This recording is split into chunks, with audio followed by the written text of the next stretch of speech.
Live. How you doing, Mets fans? It's your boy Wardy, and good morning, everybody. It's currently 11:34 a.m. The news has broke over the past hour as David Stearns has made another flurry of moves here in Flushing to better the club for right now and potentially going forward this season. We have some huge updates to get into, as yes, the breaking news reports are as follows, everybody. Brett Baty and Scott have officially been sent down to AAA. We'll get into why exactly that is for both those players, because the reasoning couldn't be more different from each other. Then we'll get into Omar Narvaez, a man that I have been wanting and praying to get off this roster. I do not care that you have an $8 million hit on the salary. That is a Billy Epler not masterclass, but disaster class from over a year ago. Omar Narvaez opts into this contract, and now he's opting out of his time in Queens as David Stearns says, I don't care what you're making. Bye-bye, sayonara, you're out of here. Omar Narvaez has officially, and after a way too long of a wait, officially DFA'd by the New York Metropolitans. And in his replace, the Mets have acquired veteran catcher from the New York Yankees, and Luis Torrens. I'll get into a little bit on Torrens and his game and what we can expect from him until Francisco Alvarez returns from injury, because that is all he is. He's a filler option. And get into the call-ups as the Mets have brought up Dale Nunez, who of course was just up with the Mets a couple days ago in their bullpen. And yes, a lot of fans have been dying for this man to be called up. Not necessarily because of the talent level, but rather he just balled out so well in spring training, had a great attitude, and again, can be that utility option for you that's better than a Joey Wendell.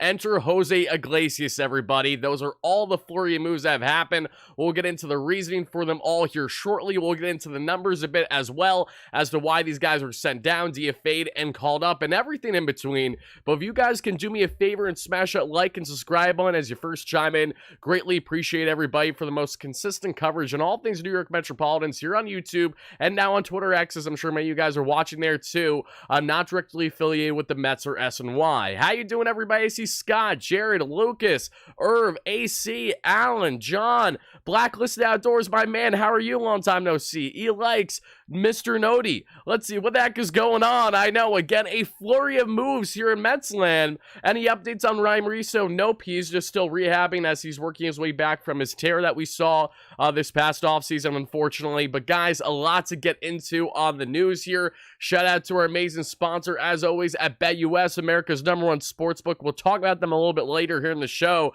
The Mets are making moves, and I have to give credit where credit's due. First and foremost, I want to shout out my man Mike from Stark Raving Sports. You guys probably know that YouTube channel. I'm in a group chat with Mike and Mark. We have our own little Mark Giraffneck, Mark. We have our own little Mets chat.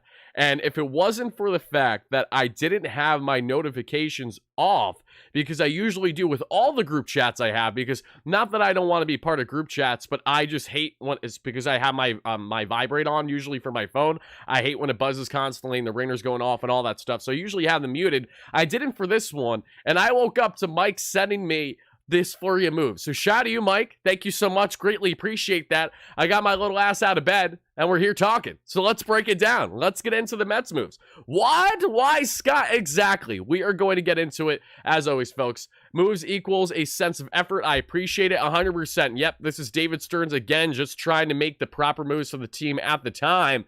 And for anyone wondering why exactly was Scott sent down, I think it's important that we start there, because that's probably the big question that the majority of viewers are going to have when they're first watching this, either live on a replay. And I know we're going to have a lot of replay viewers on this too. Ronnie says, Wardy, let's effing go. You love to see it. Ronnie Rivera, who was an awesome caller in last night's live show. Please make sure to check out our post-game coverage yesterday, guys.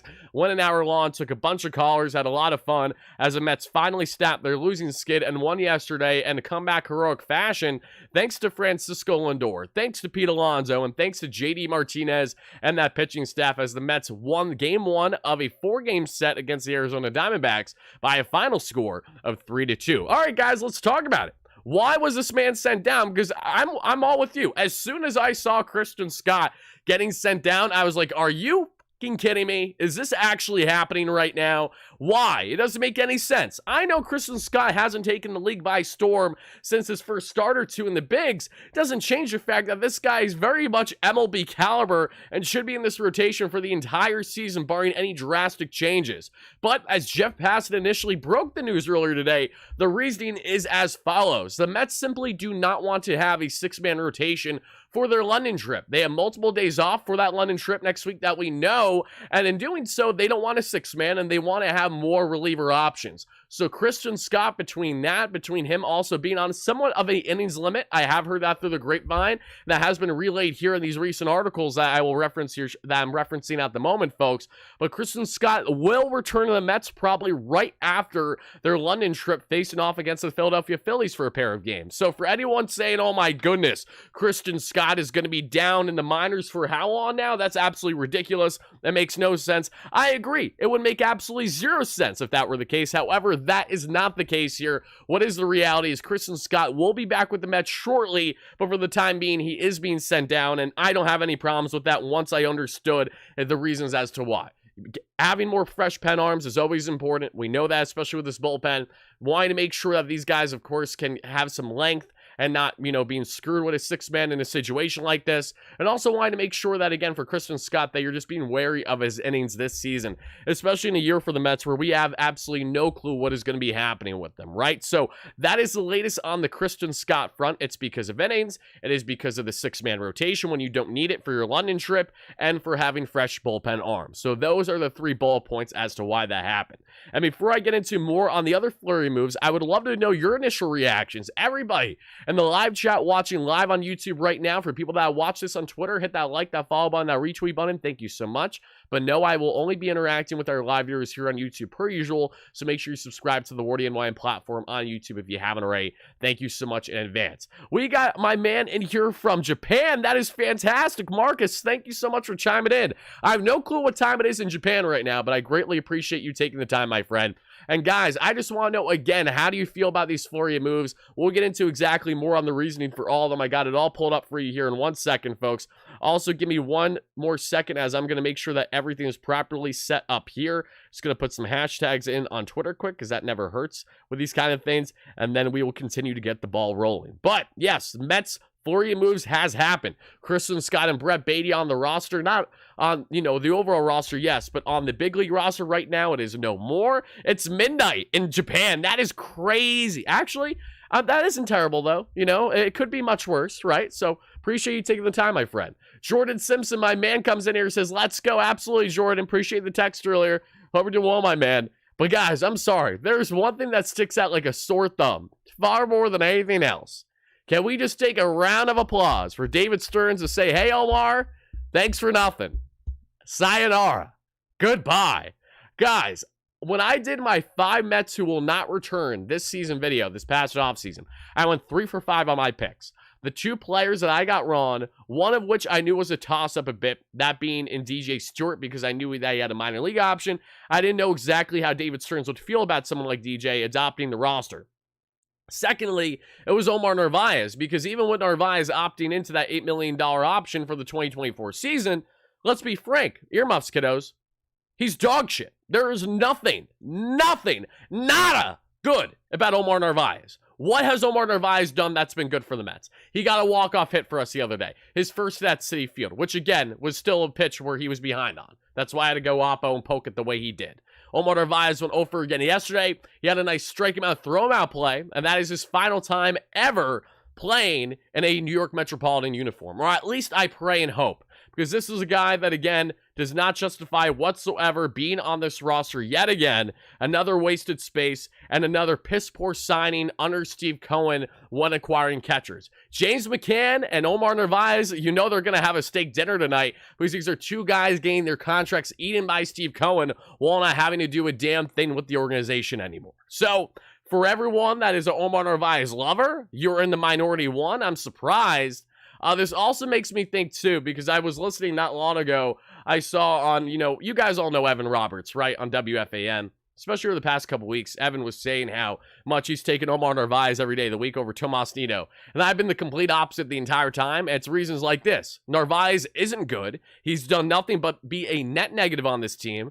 Tomas Nido has played so unbelievably well in this short stint that I'm very looking forward to Tomas Nido being the Mets' backup catcher once Alvarez returns. Yes, that's a crazy sentence to say in 2024, yet here we find ourselves having this discussion because of that exact reason, everybody. And as we get into a little bit more on the news here, let's just get into it. Again, these are the moves. Let's break it down, all right? It is as follows, folks.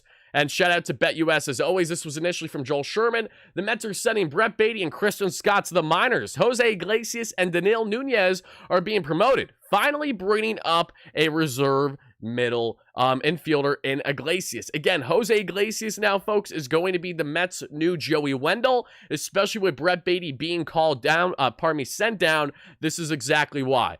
Former Marlin fan turned Mets fan. I mean, you go from misery from one to the other. I appreciate you, Shaman and Anthony. I don't wish that on my worst enemy, but I appreciate you taking the time, brother.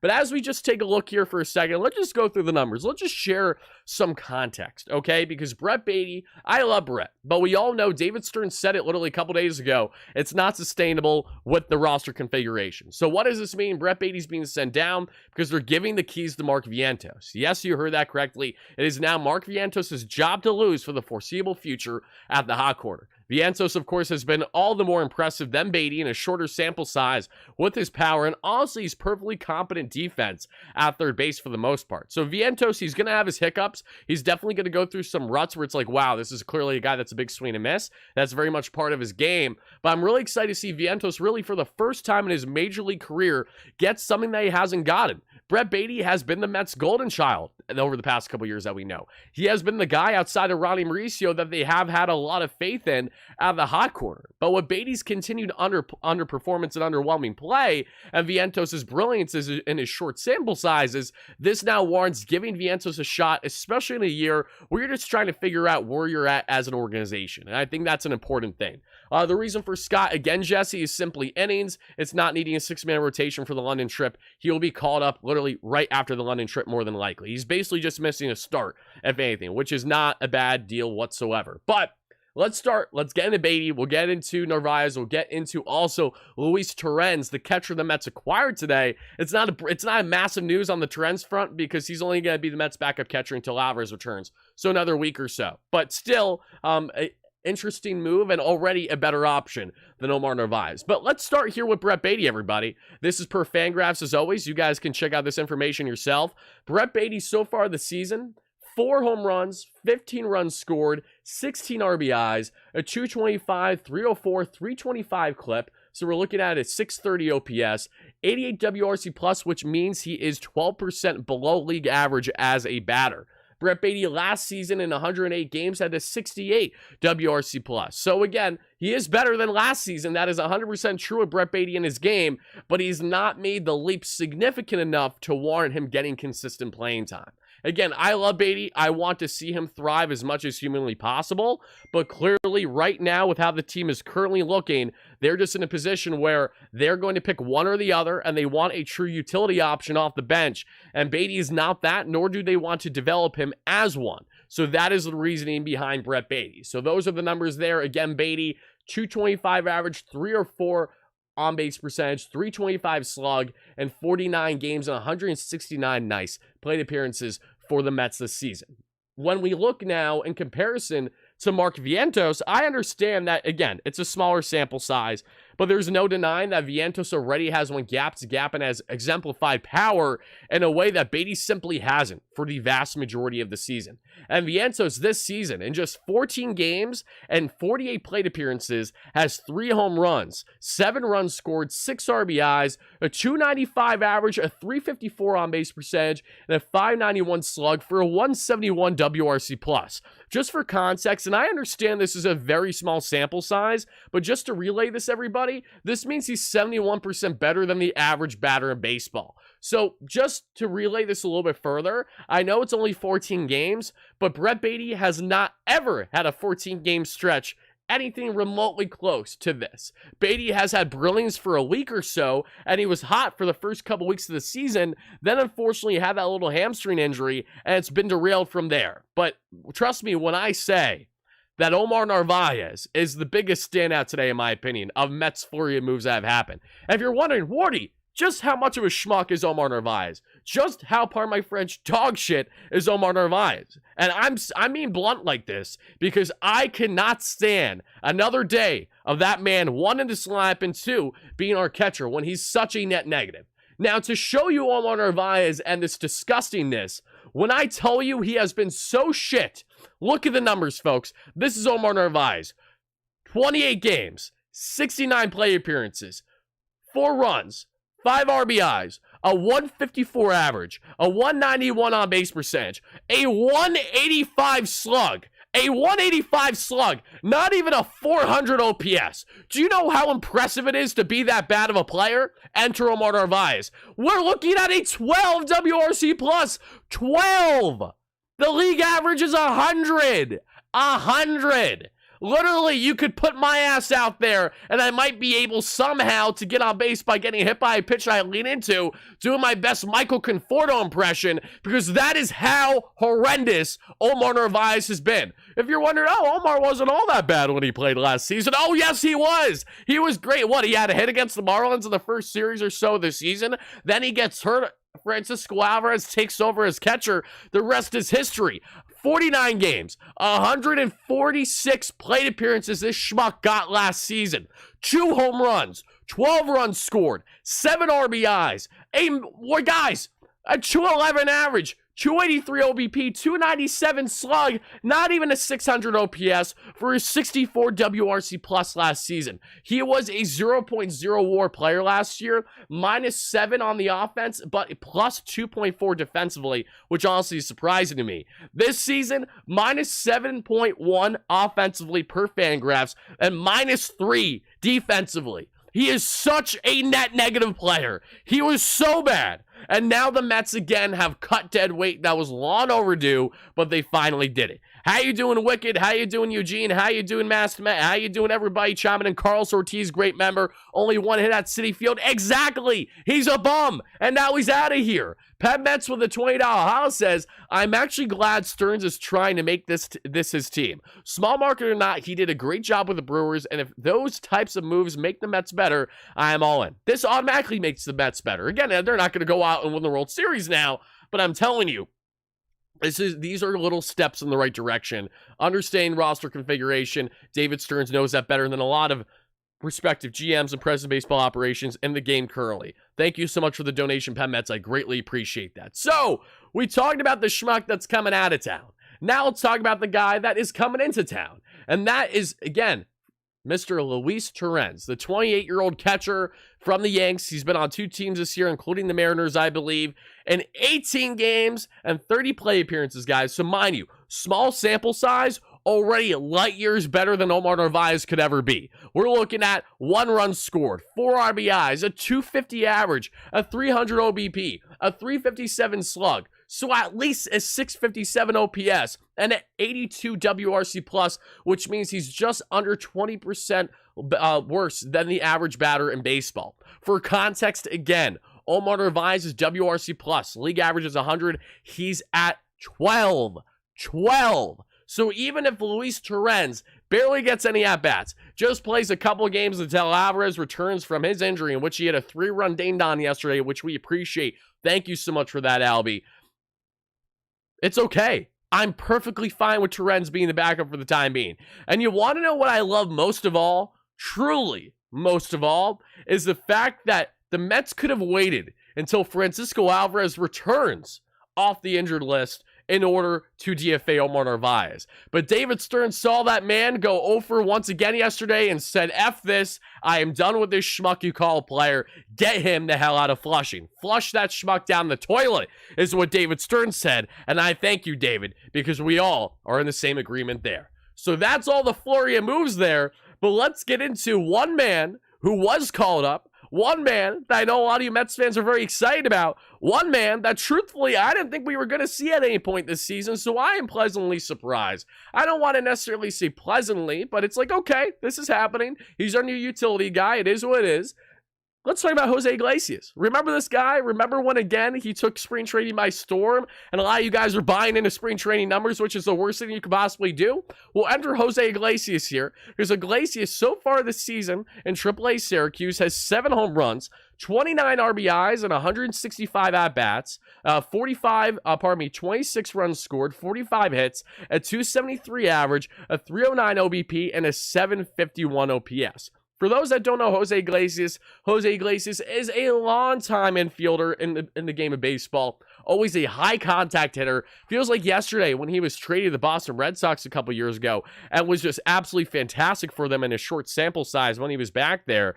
But Jose Iglesias, the reason why the Mets made this move and didn't bring up an Acuna is because the Mets are not going to bring up Acuna until he pretty much has a role to play consistently, which means the next man up, there's pretty much one ticking time bomb left of a player that will be out of Queens at some point, just a matter of when, not if, and that is, of course, Mr. Jeff McNeil. Once McNeil has cut ties, whether the Mets, again, decide to part ways with him outright, they trade him, whatever they do, that is then what is going to warrant a Luis Angel Acuna call-up. Not something like this where the Mets just want a backup infielder, a guy that can play multiple infield positions. Now, do I have concerns with Iglesias' defense? Yes. I'm not one of those people that thinks that Iglesias is going to come in and be this tremendous utility option on the defensive end. There's a reason why Iglesias hasn't been a consistent player in Major League Baseball for a number of years now. And it's not because of his hitting as much, because while he does struggle at times to go gap to gap, he is a true high-contact hitter in a game that is deviating far more and more away from contact hitting. Doesn't change the fact that Iglesias just doesn't have the legs like he used to. And while his hands, he can work quick with his glove, he does have hiccups as well. He is a negative defensive player at the major league level currently, what we've seen in recent sample sizes. So just bear that in mind. Do not be surprised if when Jose Iglesias comes in for a late game defensive replacement, or maybe even gets a start or two, if you're wondering, okay, Jose, why are you playing this bad right now? There's a reason why he's been stuck in AAA. There's a reason why he would be in AAA on a good portion of teams in Major League Baseball right now. So I just preface that before saying, okay, this guy's going to be a saving grace or anything like that. Farthest thing from the truth. All you bring in with Jose Iglesias is a true bench utility option that is certainly an upgrade over the low bars of Zach Short and Joey Wendell, and now a guy in Brett Baty who the Mets do not want to utilize the way that they have been with Baty's continued underwhelming play, and a guy that they want to get consistent reps at one or two positions. Thank you so much again for the donation, says Mike in the chat. Mike, how you doing? Hi, Wardy. Real talk. Fans aren't seeing the bigger picture with Scott and Baty getting sent down. They'll need the rest for after London, 100%. And I will say this, though. Baty is not going to be immediately called up the way that Christian Scott surely will be. Baty is going to need to work his way back to get into this Mets roster and warrant him being on the team. Now, David Stearns did say something that was very telling to me just a couple days ago, and that was the simple fact of, okay, we know that in order for these guys to have their best development possible, and I mean literally best development possible, that they need to be on the roster. But at the same time, this is a Mets team that with their roster configuration needs a backup utility option, and Baty has barely gone any reps in other respective infield positions outside of third base. So that is what warrants more of the decision, and his bat hasn't done himself, unfortunately, any favors. Baty has been able to get on base at a solid clip. I feel like every single time Baty's out there playing, he does get on base at least one time a game. But the problem is you need more from that, especially from a former top draft pick of yours, especially when you're basically joining it out with another guy that's trying to blossom as an everyday player at the major league level, Mark Vientos. So all I know is when it comes to Jose Iglesias, that is your Joey Wendell, that is your new Zach Short. But in the case of Brett Baty, he's not a guy that's going to be immediately called up until we find out the news that, say a guy goes down with injury, or Baty again does everything right at the AAA level, and the Mets are like, okay, let's give him a try again and go from there. So that is all the latest on that from BR. Great member. Happy to have you in here. Mike, thank you so much again for the donation. As always, brother, hope you're doing well wherever you are right now. And as we hop back into this, everybody, my intro is going to run for a hot second, as it always does. So apologies in advance. You might want to lower your volume. I always have this issue when I go from slide to slide. I forget to minimize my intro and not have it run again. Right now, everybody, my apologies. just for a second or two. But getting back into the thick of things, everybody, we talked about Luis Torrens and what he brings. This is now just a backup catcher option for the Mets. That we know that's going to be here until Francisco Alvarez returns. Yes, he's another essential Yankee has-been, but if we want to talk about Yankee has-beens, let's talk about the two guys dueling it out tonight on the mound between the Mets and the D-backs. Jordan Montgomery, Monty, who I wanted plenty this past offseason, versus a guy that has been taking the league by storm in a huge bounce back year, Luis Severino. Shout out to my man Pat, my co-host of the Bridging the Gap podcast. Pat just texted me as well and said, big matchup tonight on the pitching front, the two former Yanks, and he is in fact true. So looking forward to the Monty versus Sevy matchup. Hopefully Sevy outduels Monty, but, you know, Mets against Southpaws can be very Jekyll and Hyde. We know. Y'all trash. Wow, Gillies, is this your first time? I know it isn't, you schmuck, because I recognize the name right away. How you doing? It's almost like the Mets are 10 games below 500. Why don't you tell us something we don't know next time? That way we can actually have a proper conversation. I know that might be hard to comprehend on your front. Let's see here. That's some incredible insight. Tell us more. Oh, I love it. This is what I mean. You think, I'm sorry, but anyone that isn't a Mets fan, you think we're fazed by anyone else talking shit on the Mets? Guys, we're the ones. We're the ones that go through the hell. We're the ones that are the ones talking shit constantly. We're the ones saying how piss poor this team is. So miss me with the nonsense of anyone else. You think we care about those opinions? We don't. You got even JD Martinez yesterday, which I thought was a really awesome quote. Speaking the team meeting a couple days ago with Francisco Lindor, saying how we all know we're not going to win 100 games. And no one, and I mean no one, you know, thinks we're a good team right now. Everyone thinks we're the worst in baseball. So go out there, play loose. We have no pressure on us. The pressure is on everyone that we play. So again, that is how you can make an impact. I love the wording there from JD Martinez, a true hitting savant and a World Series champion. And just basically saying, play loose, play fun, play your game. And again, prove them wrong is the big thing. Until the Mets prove them wrong, we all know they're going to be shit. Nothing's going to change on that front. Baty, who Volpe better? Yes, enlighten me on something we don't know. Oh, I love it. I love when Yankee fans come in and somehow get more satisfaction out of talking about the Mets than rooting for their team that's on a tremendous run right now. I cannot wait to see you guys in tears again when you don't win the World Series, something that is inevitable as well. Same way that Juan Soto will hit the free agent market no matter how much you want to extend him. You may bring Juan Soto back, that might be true, but it will be easier said than done for a schmuck of an owner that's already complaining about the luxury tax that they don't want to spend any money, that they don't want to go past $300 million. So, I'm going to go on a limb here and say that unless Soto really wants to be there and takes a slight pay cut, good chance that he will be on his way elsewhere. And I'm not saying the Mets. I'm not going the lengths of saying that. But all I know is teams are going to throw him a bag, and he's going to look for $600 million. And I know you have a schmuck of an owner that doesn't want to spend the way others do. So that is what I will leave you in regards to that. Let's see. I hate Mets. Why I'm still a Mets fan, says Daniel in the chat. I love that little... You guys cracked me up. You really do.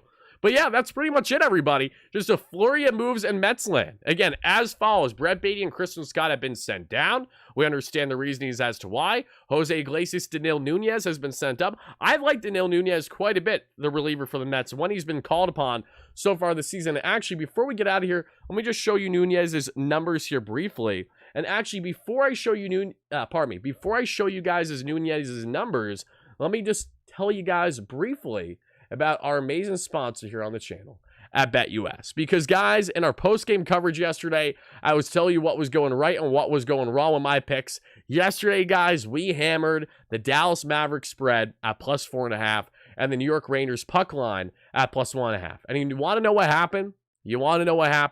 We hit, and we hit big. So let's get into this, everybody. If you guys aren't telling my picks, you're doing something wrong. I'm telling you that right now. And again, everybody, bet responsibly, bet at your own risk, all those things. But make sure to do it with our great friends at BetUS by, of course, clicking the link down below to sign up today. That way you two get 125% bonus with not your first, not your second, but your first 3 deposits, guys. We put down 50. That won us 133 or 135, which was awesome. Again, the Rangers were losing 3-1 with a minute to play yesterday after giving up a unfortunate empty netter. I'm a Rangers fan, so that was heartbreaking, but if there was any enjoyment, at least I hit on the bet, and it did, because the Rangers scored not long after that, less than a minute left, and I didn't get a chance to talk about it in post-game coverage yesterday, so we hit big. Dallas Mavericks blow out the T-Wolves, which is a surprise to absolutely nobody if you guys are paying attention to what I've been saying on the channel the past couple days. Luka Doncic and Kyrie now facing off against Kristaps, who will be returning, Jason Tatum, Jaylen Brown. That is going to be an awesome storyline of NBA Final that I'm very excited for.